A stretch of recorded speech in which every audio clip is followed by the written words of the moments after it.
नमस्कार, आप देख रहे हैं आज तक। आपके साथ हूं मैं नेहा बाथम। 2 बजे की खबरों की शुरुआत अब तक की सभी बड़ी खबरों के साथ करेंगे। उरी में हुए आतंकी हमले के बाद भारत के सख्त रुख से डरे पाकिस्तान के आसमान पर कल दिखे थे लड़ाकू F-16 विमान, लेकिन आज भारत ने बता दिया कि पाकिस्तान ज्यादा ना उड़े। पहले से ही पाक से ज्यादा ताकतवर भारतीय फौज में अब दुनिया के सबसे लड़ाकू विमान राफेल भी जुड़ने वाले हैं। आज फ्रांस के साथ 36 राफेल विमान खरीदने का सौदा भारत ने पूरा कर लिया है। भारत सिंधु नदी समझौते की समीक्षा भी कर रहा है।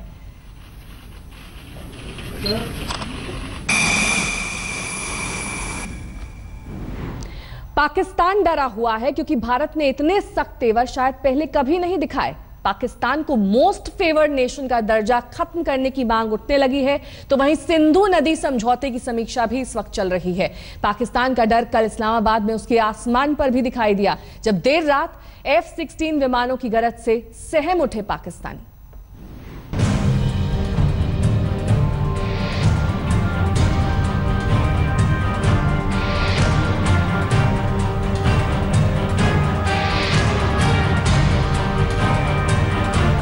पाकिस्तान का खौफ उसके आसमान पर भी चमकने लगा है। भारत के सख्त तेवरों के आगे थर थर कांपने लगा है पाकिस्तान। करने लगा है जंग की तैयारी, जिसका इशारा दिया है इस्लामाबाद में रात को दिखे F-16 विमानों ने।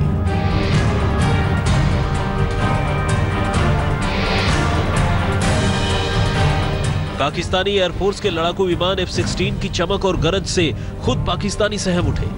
गुरुवार रात करीब 10:20 पर इस्लामाबाद के आसमान पर दिखे F-16 लड़ाकू विमान। पाकिस्तानी मीडिया ने इसे जंग की तैयारी माना है, लेकिन पाक विदेश मंत्रालय ने इसे रूटीन अभ्यास बताया। They are the exercises in routine actually. These are routine exercises which take place in Pakistan. खबर है कि इस्लामाबाद पेशावर हाईवे को बंद कर दिया गया है। कयास लगाए जा रहे हैं कि ये सेना के किसी ड्रिल का हिस्सा हो सकता है, यानी सड़क पर लड़ाकू विमान को उतारने का अभ्यास करने के लिए ये रास्ते बंद किए जा सकते हैं। अगर रनवे नष्ट हो जाए और कोई विकल्प न हो तो ऐसा अभ्यास जरूरी है। पाकिस्तान जंग की तैयारी करता नजर आ रहा है, लेकिन पाकिस्तान को पटकनी देने के लिए भारत को किसी जंग की जरूरत नहीं। कूटनीति के मोर्चे पर ही पाकिस्तान को चारों खाने चित कर सकता है हिंदुस्तान। सिंधु नदी जल समझौते की समीक्षा इसी बात का संकेत है। सूत्रों की माने तो पाकिस्तान के साथ सिंधु नदी समझौते की समीक्षा कर रहा है भारत। सूत्रों की माने तो इस सिलसिले में जल संसाधन मंत्रालय कई दौर की मीटिंग भी कर चुका है। What are the diplomatic levers we have to make it very costly for Pakistan to persist on this path? For example, scrapping of the Indus Water Treaty has been tossed up. Well, whatever diplomatic levers or leverages or blueprint we have, I'm certainly not going to discuss that in a public forum. And certainly I'm not going to debate that in the media. Our actions speak for themselves, and you are already seeing our actions are delivering results. सिर्फ सिंधु नदी जल समझौता ही नहीं, कूटनीति के मोर्चे पर भी भारत ने पाकिस्तान को पानी पिलाने की रणनीति पर अमल करना शुरू कर दिया है। इंटरनेशनल फ्रंट पे हमें पाकिस्तान को पहले आइसोलेशन में लेना है। हम उसको जैसे आइसोलेशन में लेंगे और हम ये बताने में सफल होंगे कि पाकिस्तान के द्वारा ही भारत में और पर्टिकुलरली कश्मीर में, जम्मू कश्मीर में आतंकवादी घटनाओं को अंजाम दिया जाता है। जंग से पहले अभी भारत के तरकश में कई तीर हैं, जो चले तो पाकिस्तान छलनी छलनी हो जाएगा। अब भारत पाकिस्तान को घेरने के लिए कई और रास्तों की तलाश कर रहा है, जिसमें इंडस वाटर ट्रीटी भी एक है।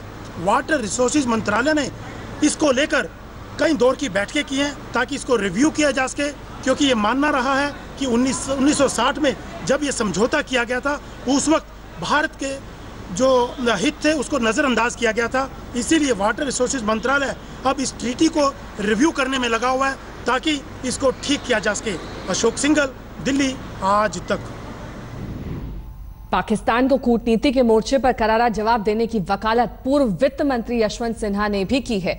यशवंत सिन्हा से खास बातचीत की हमारे संवाददाता रीमा पराशर ने। हमारे साथ है पूर्व विदेश मंत्री और बीजेपी के वरिष्ठ नेता यशवंत सिन्हा जी। यशवंत जी, जिस तरह से इस वक्त ऐसा लग रहा है कि वॉर के करीब आ रहे हैं, देश में अलग अलग रिएक्शंस आ रहे हैं, लेकिन आपको क्या लगता है कि फिजिबल क्या है पाकिस्तान के साथ इस वक्त भारत के पास? देखिए, मैं भी इस राय का हूँ कि उरी के अटैक के बाद भारत को पाकिस्तान के खिलाफ कड़ी कार्रवाई करनी चाहिए और उस कड़ी कार्रवाई में सैन्य कार्रवाई भी शामिल है।